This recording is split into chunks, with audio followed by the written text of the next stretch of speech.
Welcome to the UNAFRAID Show. We're talking the national championship. We got Reggie Bush in the building today with an interview.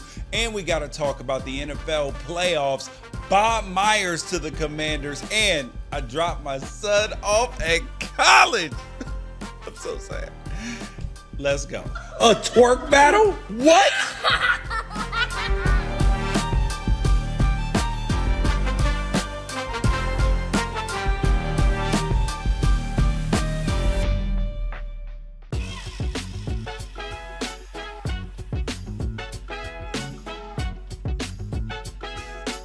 This week, we got a new national champion in college football, and I don't even know when Ohio State fans are going to be able to watch college football content again, but congratulations to Jim Harbaugh and the 2023 Michigan Wolverines, or Team 144 as they call themselves. I actually like calling the team the number, but anyways, though. They had a 15-0 run that included wins over Ohio State, the GOAT Nick Saban, and the last team standing in the Pacific Athletic Conference. Jim Harbaugh actually joked that he finally gets to sit at the grown-up table at their family gatherings because he was the only Harbaugh without a championship since his father Jack won an FCS championship at Western Kentucky, and then his brother John, we saw him beat him in Super Bowl 57, and now it's only Jack Harbaugh's son-in-law Tom Crean, the basketball coach, sitting at the kiddie table right now.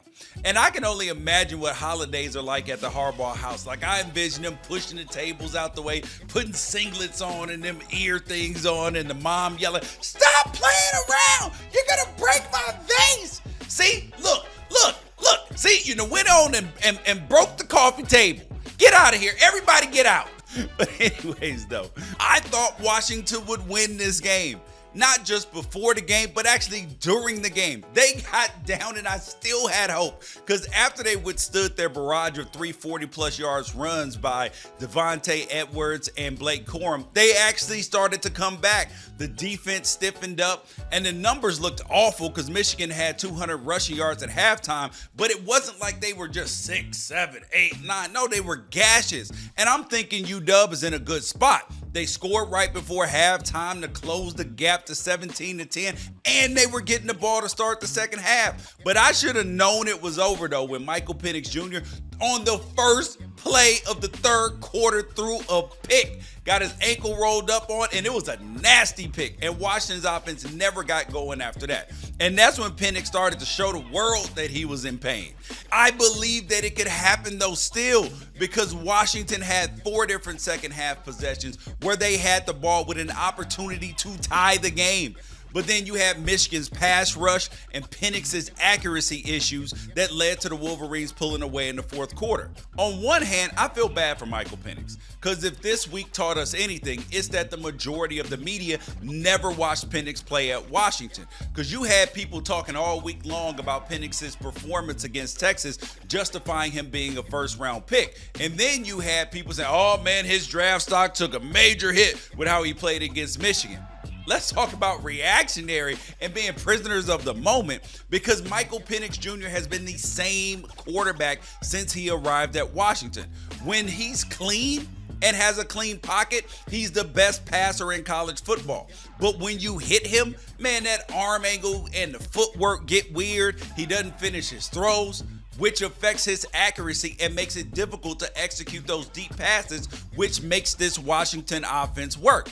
At the end of the day, he was one of the 3 quarterbacks to throw for over 200 yards this year against the Michigan defense, and only one of them, him, to throw for over 250 yards. This was an all-time great defense this year at Michigan. They generated 10 more turnovers on the season with 27 than they allowed touchdowns, and they led at halftime of every single game this season. And even though that they gave the Defensive Player of the Game award to Will Johnson, it was defensive lineman Mason Graham that made the biggest difference with his unstoppable interior pass rush. But now I got to pay my respects to Michigan, who gave me plenty of reasons to doubt them this year. Whether it was their cupcake non-conference schedule or their laundry list of off-field issues that launched multiple NCAA investigations that resulted in Jim Harbaugh missing 6 games due to suspension, and they had 3 different football assistants fired, or the tremendous amount of gaslighting about J.J. McCarthy's greatness, despite finishing the season with 4 touchdown passes in his last 7 games combined, and 3 of them came in 1. A hater is somebody without reasons for hating. So don't call me a hater, especially since I'm about to give you your flowers, Michigan. This offense protected the ball as well as I've ever seen a team do it. 5 turnovers all year, and 4 of them came against Bowling Green. That is absolutely incredible. And only 45 penalties on the season. That's mind-blowing and unbelievable, especially since there were about 45 uncalled holding penalties against Washington. Listen, I don't have a problem with holding on every single play. If the refs aren't going to call it, it would be stupid not to hold if they're not going to call it. And there's something to be said about having a Tom Brady year this year for Michigan, being embroiled in scandal and using it to fuel your championship aspirations like Tom Terrific did in 2015 and 2017. And then making the people who are out to get you, whether it's deserved or not, hand you the trophy in front of the whole world.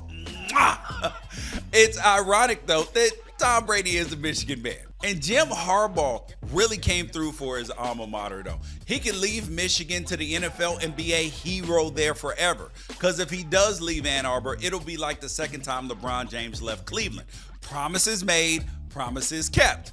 And I do love that Michigan got the job done playing old school smashmouth football. Because no matter how gimmicky this game gets, no matter how talented skill position players are on the other side, it's still about who can run through a mofo's face over and over and over and over and over again. Shout out Marshawn Lynch. I can actually see people say, man, watching this game made me feel like America was still America. But now that all the confetti is settled, I'm already thinking about next season, and I got some questions. Because at the time of recording this, Jim Harbaugh and Kalen DeBoer both have unsigned contract extensions. Harbaugh takes NFL interviews every single year, and it would make sense if he had his sights set on LA or Las Vegas in the league. But what about Kalen DeBoer? Because there's a chance his name will never be hotter than it is right now. And if Matt Campbell at Iowa State has taught us anything, it's that sometimes you need to strike while the iron is hot if you have higher aspirations. And I wouldn't blame DeBoer at all for hitting the open market, but maybe he wants another shot at proving himself against Big Ten competition. Maybe he's a builder. We'll see. And Washington fans who are like, oh, you want him out of here so bad. What good does me as an Oregon guy do for Kalen DeBoer leaving and going to Michigan? How does that help me at all? You still got to face the dude every single year. He's a great coach. I also want to know what it's going to take for the NCAA and NFL to sit down and have a conversation about how to keep these playoff games off Monday nights. Why not have the NFL games lead into the semifinal and the national championship game on a Saturday? You know, the day college football is played on. The NFL directly benefits from the name recognition generated by college football's biggest games.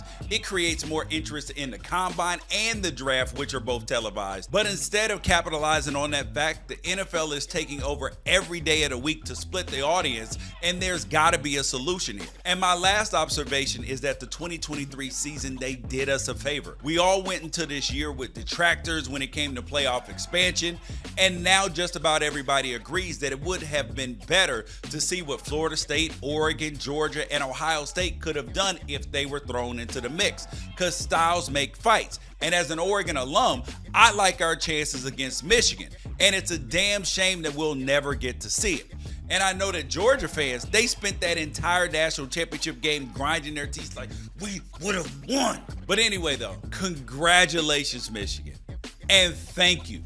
You saved me from not only having to congratulate Washington, but also being reminded of their undefeated season for the rest of my life, because they never would have let it down, no matter how good I talk about them. And even though I picked them to win, I can't deny I definitely felt some relief when that fourth quarter got out of hand. But as a Pac-12 fan, it would have been nice to see our conference go out on top, right?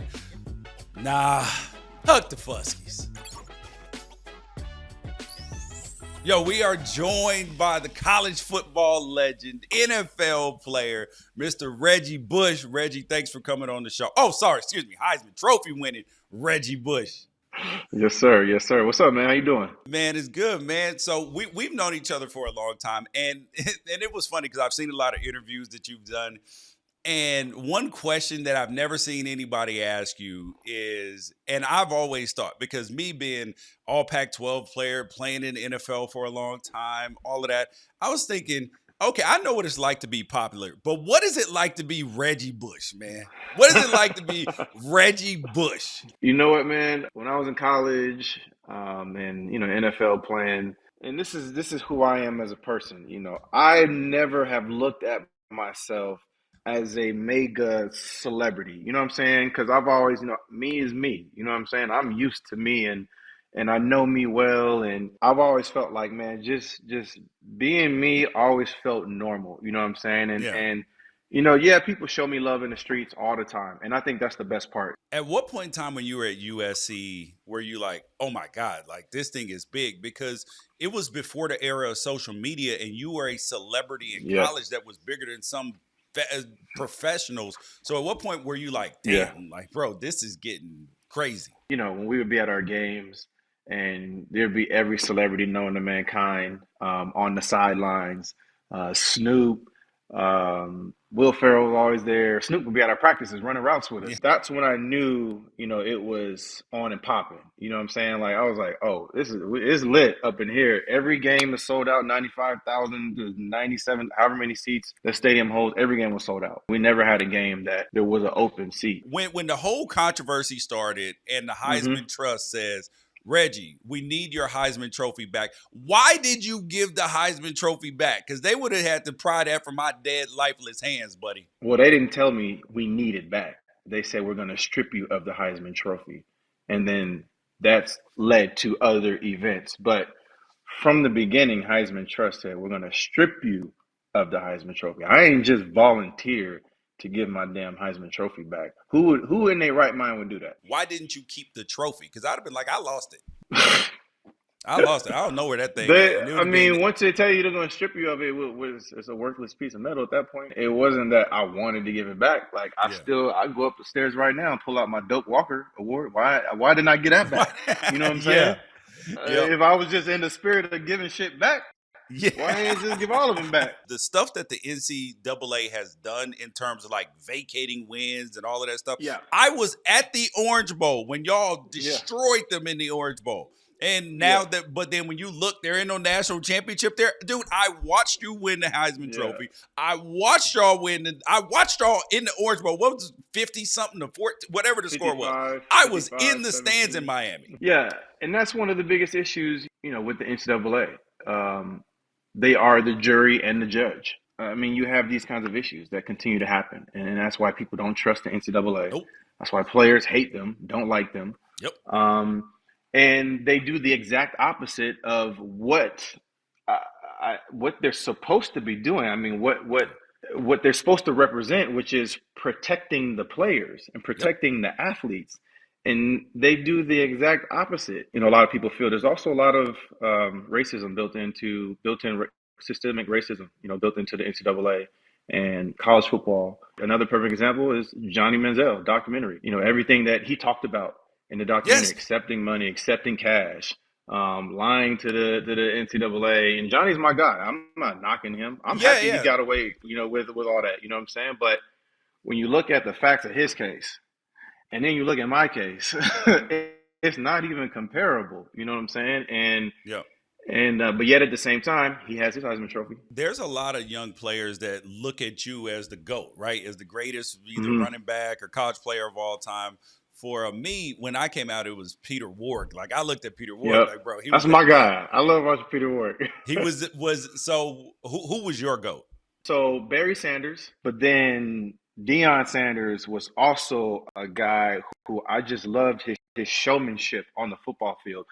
The way that he captured the crowd, the way that he would high step, the way that he would go back to return a punt and get the crowd hyped, the swag, the way that he talked to the cameras, all of that stuff jumped out to me off the TV screen, and I ate it up. You know what I'm saying? As a young kid, man, as a young athlete, as a young black kid, hoping to make it to the NFL and just to be able to experience a small piece of what them dudes was going through. You were a player. I think you were ahead of your time in terms of like people look at Christian McCaffrey and what he's able to do as a route runner, as a running back. And that's, to me, who, if people were to ask me, compare him to a current player, I'd be like, oh, it's Christian McCaffrey. They do the exact same things, except for Reggie Yeah, had a little more flash to it.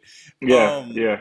do you think that your game has helped change the NFL and the way that it's played, or the way the running back position has been played? I definitely think so, but I also know that before me, I was watching Marshall Faulk, what I'm saying, Oh, run yep. routes and catch the ball out of the backfield. Watching him when he was with the Rams, when they were the greatest show on turf. And, I think I took a little piece of all of the other players, like the guys I'm mentioning, like Deion Sanders, Barry Sanders, Marshall Faulk. And I think I kind of molded that into my own game. But it really for me came from watching guys, like them. So I can't take all of the credit. As much as I love that, a lot of the young kids now watching me growing up, guys like Christian McCaffrey. I actually met Christian McCaffrey when he was in high school. Yeah. And a crazy story. So me and my wife. I'm in the NFL, obviously, and we're on vacation.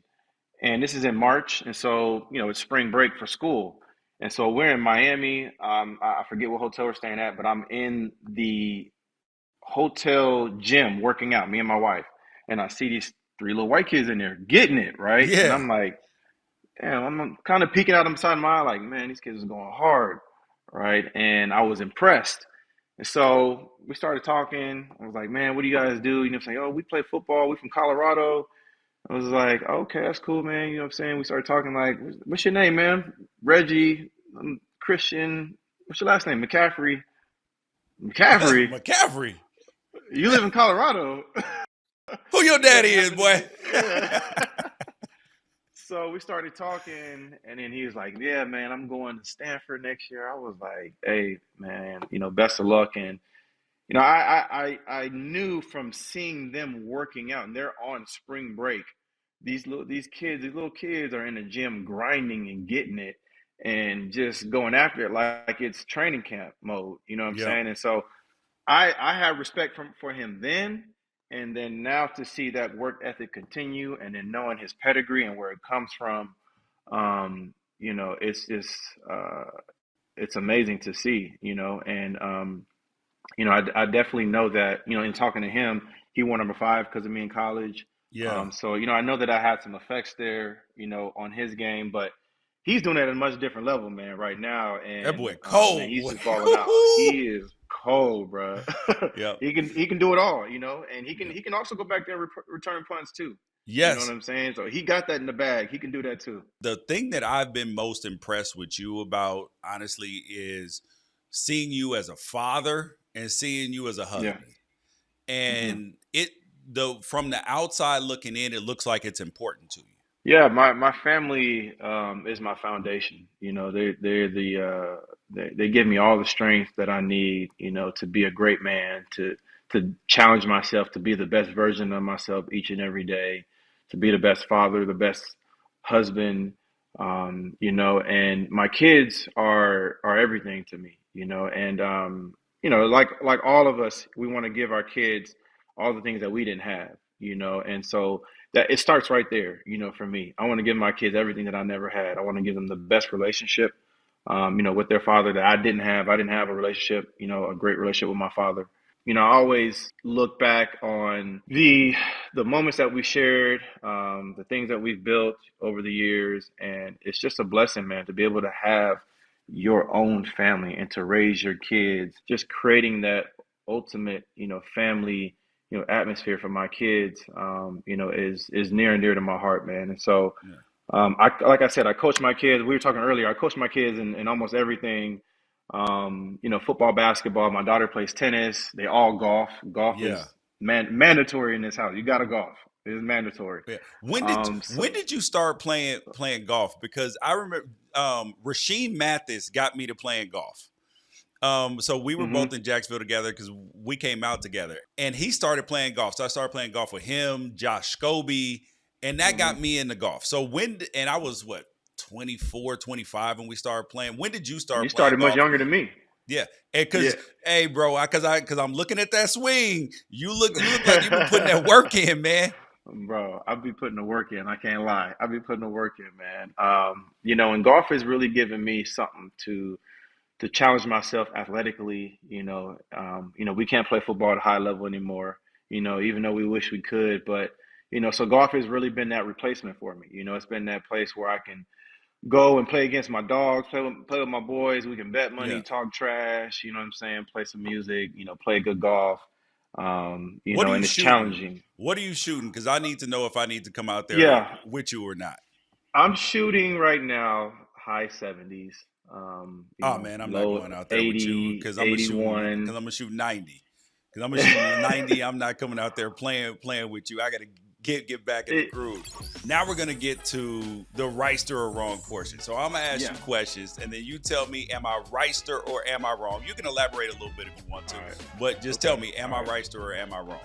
Reggie Bush is the greatest college football player of all time. Oh, man, don't put me on the spot like that. Am I Wrighster or am I wrong? Reggie Bush is the greatest college football player of all time. Man, oh my God. I hate answering that question, bro. I really do. Because I don't like putting myself above some other players who I think were also great players and go through the game. But I'm also not going to say no. You know what I'm saying? Do So you I'm gonna realize say how right. mind-blowing that is? That this is even a possibility? Damn, I actually might be the GOAT, man.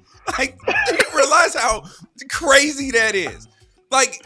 Peyton Manning can't even say, yeah, bro, I might be the greatest college football. No, he can't say that. Man, just say yes, Reggie. You know you wanted to say all right, yes. Yes. Yes. All right, yes. All right. yes. All right. Am I Wrighster or am I wrong? You right, sir.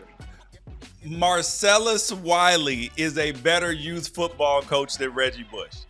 Wrong as hell. Boy, you wrong. Hey, that I'm gonna definitely say you're wrong. Marcellus is my dog. I love him, but when it comes to this offensive thing, that ain't what he do. You know what I'm saying? Like, he played defense. Yeah. He played DN. You know what I'm saying? And we know DNs are built for one thing and one thing only. So, when it comes to this ask offensive Kerry thing, who ran that league. Ask Kerry who ran that league when my kids was young. Every year, hoisting trophies. was that you? You was there? Huh? Were you there? Yeah. The Calabash? Oh, I didn't know that, bro. Yes, I swear, I didn't know that. Yeah, bro. I think we saw each other on the field once, and then yeah, bro. We ran that league. Yeah, we ran that league when the kids. So I'm just getting started in this league right now, man. Honestly, so just for this conversation, I'm coaching my son's flag football team, and we have our first game on Sunday. So this is my first year actually coaching as head coach, but. I got some plays dialed up for these boys. So I'm excited. Hey, man, I got some tricks and tips for you. Hey, send me some stuff. I got you, brother. Dog. Got you. It works every time. Every time. All right. I need that. Am I Wrighster or am I wrong? In this new era of passing in the NFL, running backs the way that they're playing, Reggie Bush is an MVP candidate. You right.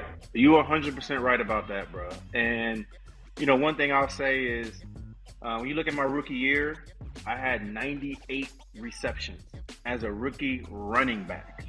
And I didn't start, and then the next year I got injured, and the year after that I got injured. So if it wasn't for injuries, I always felt like my production would have been a lot higher.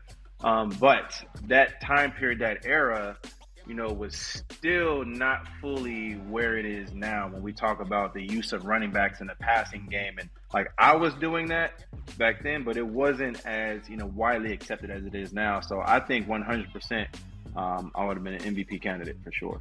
Last one. Am I Wrighster or am I wrong? Vince Young's knee was down and USC should have another championship. Vince Young knee was down then and it's still down right now. I was just talking about this the other day, and just how amazing that game was, and obviously it came down to those last seconds.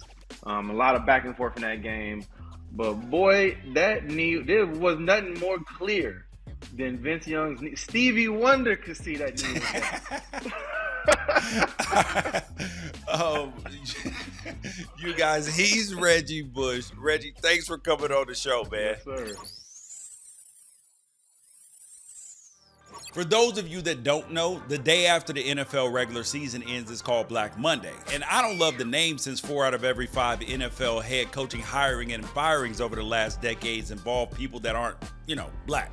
But that's another rant for another day. This year, we saw Arthur Smith get dropped by the Falcons after 3 straight 7-10 seasons, resulting in 3 straight number 8 overall picks. And we saw the Panthers fire Frank Reich during the season, only to have their owner David Tepper also drop the hammer on GM Scott Fitterer after Carolina closed its regular season with 8 scoreless quarters. And the Commanders let Ron Rivera go after the bottom dropped out in 2023, in part because Jack Del Rio, my former head coach in Jacksonville, turned a top 10 scoring defense into the worst scoring defense in the NFL. That man let the Chicago Bears score 40. Ooh, yuck. The Raiders are also interviewing head coaches after firing Josh McDaniels during the season. And we all know that the Raiders should retain interim coach Antonio Pierce, but the temptation to hire a big name might be too much for Mark Davis to resist. We also found out that after a Super Bowl win and a Super Bowl appearance to follow up from that, Pete Carroll is out in Seattle. Man, the dude is 72 years old. I thought he was going to coach till he was 80. Well, guess that ain't happening. And Mike Vrabel over in Tennessee. Mike Vrabel is a coach I actually wouldn't even mind seeing as a retread, because in an era where black head coaches don't get the same opportunities, there are some guys, like you had Doug Peterson in Philly and then going down to Jacksonville. He was a champion, and recently that's not a bad retread. And neither is Mike Vrabel, who I think has been a really good coach, but him and the Titans organization clearly needed a reset, and this is best for both parties. Now, we might see the axe fall on a few more coaches in the coming days, but I want to focus on the Washington Commanders situation, because a few days ago, news broke that the Commanders' new owner, Josh Harris, was dipping into his NBA connections and bringing on Bob Meyers to help run the franchise. That's right, the same Bob Meyers that helped construct the Warriors' 4 championship dynasty over the last decade. And I'm gonna cut right to the chase on this one. I think this is not only a good move, but a brilliant move. The addition of Bob Meyers is about building a championship culture, something that the Commanders famously lacked for the last 2.5 decades that Dan Snyder owned the team. Not having Dan Snyder around to sue season ticket holders during a recession, or ban fans from bringing signs to games, or lie to the IRS about ticket sales, or sexually harass his own cheerleaders will certainly help to improve morale, but you can't just add by subtracting. Maybe you don't think the Commanders need a complete culture rebuild. Maybe you think that good players and competent coaching will ultimately equal positive results.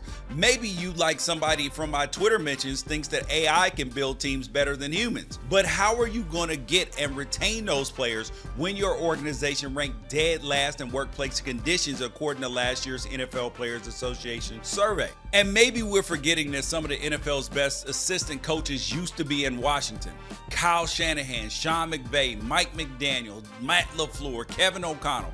How did the organization not recognize the collective greatness that they had in their midst? I get it if you're sitting at home and asking, what the hell a former NBA agent and GM is going to do to help drag the Commanders out of the NFC East basement? I understand if you're skeptical about how Bob Meyers' skill set will translate to football. But I'll be honest, I don't think the addition of Meyers is really about the product on the field at all. For that, Meyers will have plenty of help. Josh Harris already brought in former Vikings GM Rick Spielman to help with the search for a new GM, as well as new director of football operations. What Bob Meyers' role is going to be is filling out the organization in every facet with people who are obsessed with winning and competing. And then he's going to make sure that Josh Harris, Magic Johnson, and everybody else invested in this team is providing the right resources to those competitors. Because Meyers wasn't always an executive. He spent over a decade as a player agent, and before that, he was on UCLA's national championship team, and he understands that a content roster is a productive roster. And before you go on saying that Bob Meyers is going to try to fill an NFL organization and roster with choir boys, I can remind you of this. The entire Warriors dynasty was built in large part on the back of a man you won't find singing in any type of choir, and that's Mr. Draymond Green.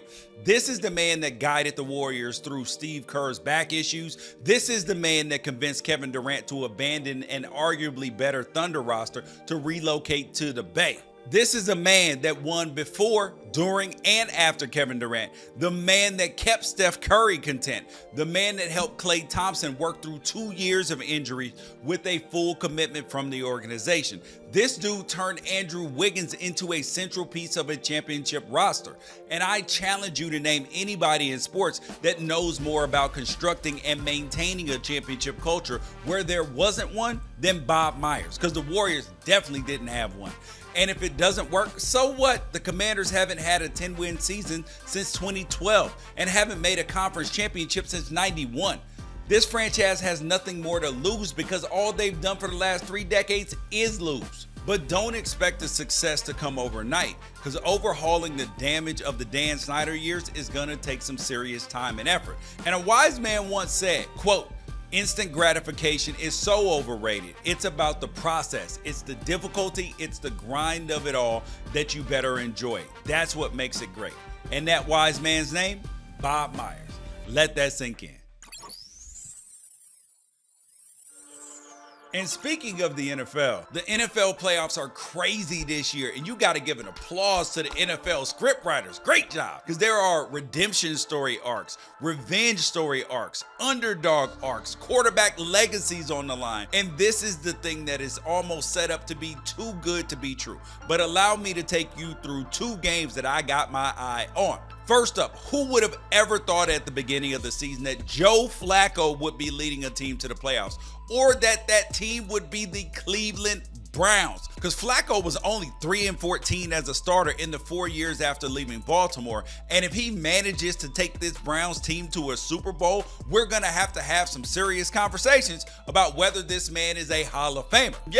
Yeah, clearly, right? Because Deion Sanders was right with the way y'all want to put people in the Hall of Fame, that we should have 2 different Hall of Fames. Because having Joe Flacco, Eli Manning, and Kurt Warner in the same discussion as Tom Brady and Joe Montana makes no sense. It's like having the Taco Bell Chihuahua in the Westminster Dog Show because he's famous. But back to Flacco, though. The man already has won 10 playoff games, a Super Bowl MVP, and has played in 3 AFC championships.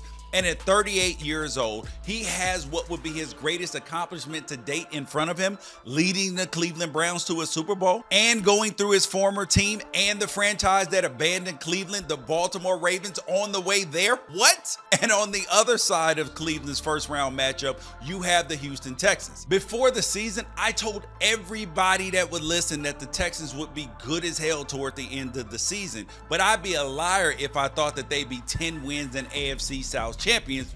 Jaguars fell apart. The Texans shipped Deshaun Watson to the Browns after scandal disrupted 3 consecutive Pro Bowl seasons in Houston, but Watson's time in Cleveland has been marred by injury. And nothing would be a harder pill for Browns fans to swallow than the fact that the Texans already rebuilt their roster with a quarterback that played his college ball in Northeast Ohio and passed them up in the process. And as spicy as the Browns-Texans first round matchup is, I'm not sure it's even the best first round game, because you got Rams at the Lions. Dear Lord, NFL scriptwriters, again, bravo. Because ever since the Rams gave up on Jared Goff and successfully gambled on the idea that they should F them picks, Matthew Stafford led them to a Super Bowl. And I was one of the only people standing on the table for Jared Goff, because I've been waiting for him to do the same thing that he did in LA. Take a bad team and help make it relevant.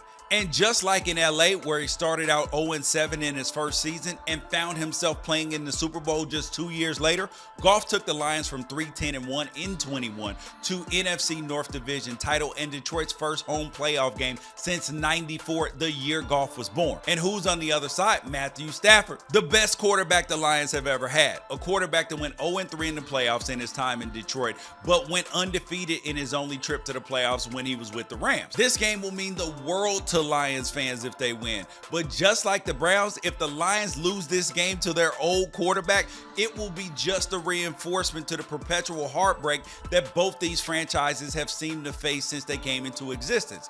But what if the Browns and the Lions end up playing each other in the Super Bowl? Damn. But never mind. Let's not get ahead of ourselves. Last week, we talked about how I was getting ready to drop my son off at college because he's a mid-year enrollee, and it finally happened. That time period went from okay, yeah, we're going to do it to, oh, we're leaving today. That went so fast, and it was an emotional time. Packing up. Gone forever. Gone forever? Bruh, stop. Gone forever? Gone forever. Are you going to cry? We got a chance to get him set up in his plays, you know, the whole nesting thing, make sure he's good. And I text him today, and I said, you know, because it's been almost a week, said, son, you good? He said, nah, Dad, I'm not good. I'm great.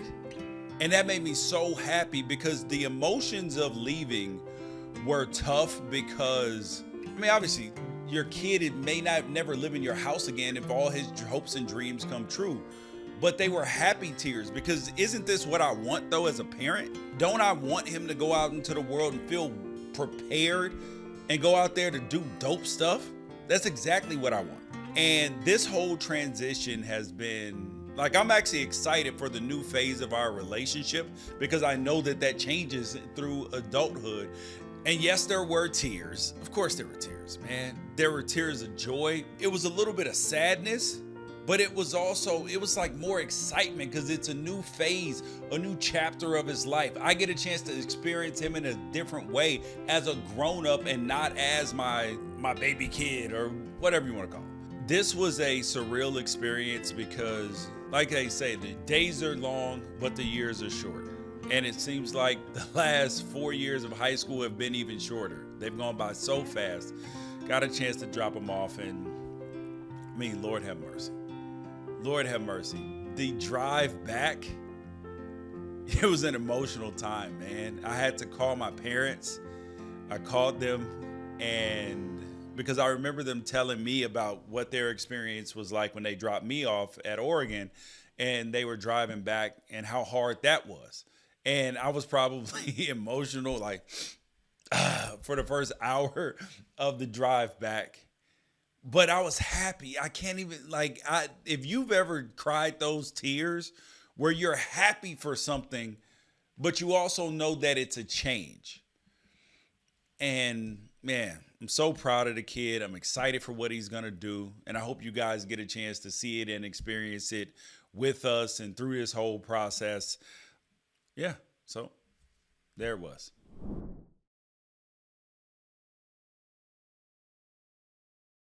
Being a father isn't easy, and it damn sure ain't for the faint of heart. And you guys just watched me drop off my oldest son for college, so you would think I'd be a parenting veteran out here in these streets. But over the last 10 years, these streets have been gentrified by technology, and I'm technologically savvy. But it is a whole new ball game, and I'm not even sure I know how to play anymore. Now, let me explain. Because recently I bought a 32-inch portable smart screen. It's like having a giant iPad on wheels. You can watch TV, movies, play games on it, anything that you would do on your phone or tablet. And like most new pieces of technology that I bring home, my kids get to product testing to the max. And this time it was my 3-year-old.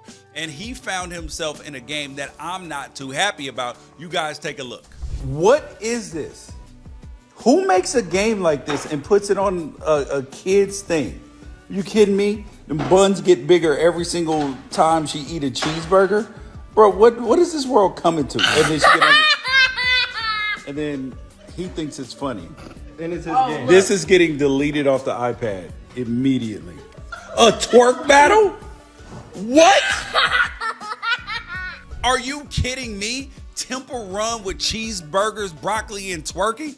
Like a couple weeks ago, the entire internet roasted Jason Whitlock for trying to make a point about the inappropriate nature of a targeted Temu ad.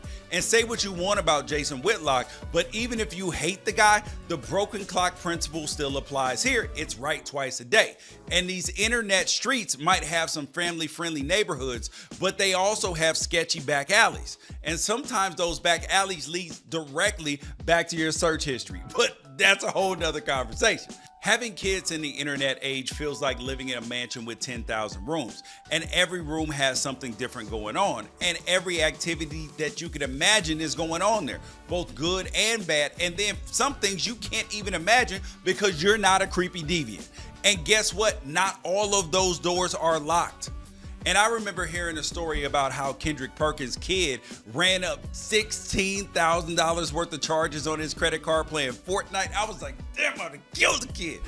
And him sharing that story gave me a good laugh, but it also let me know that I needed to set some expectations and boundaries with my kids. So I'm sharing this story with you now, the way you don't be like me and you board up the Twerk Race door in your internet mansion. You can thank me later, or if you're one of them other people, you can download it and play.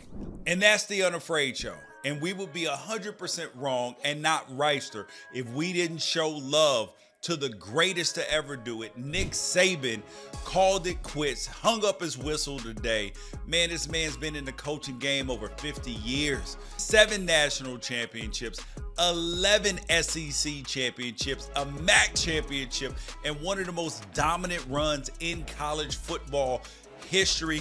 And this is a man who has shown love to players.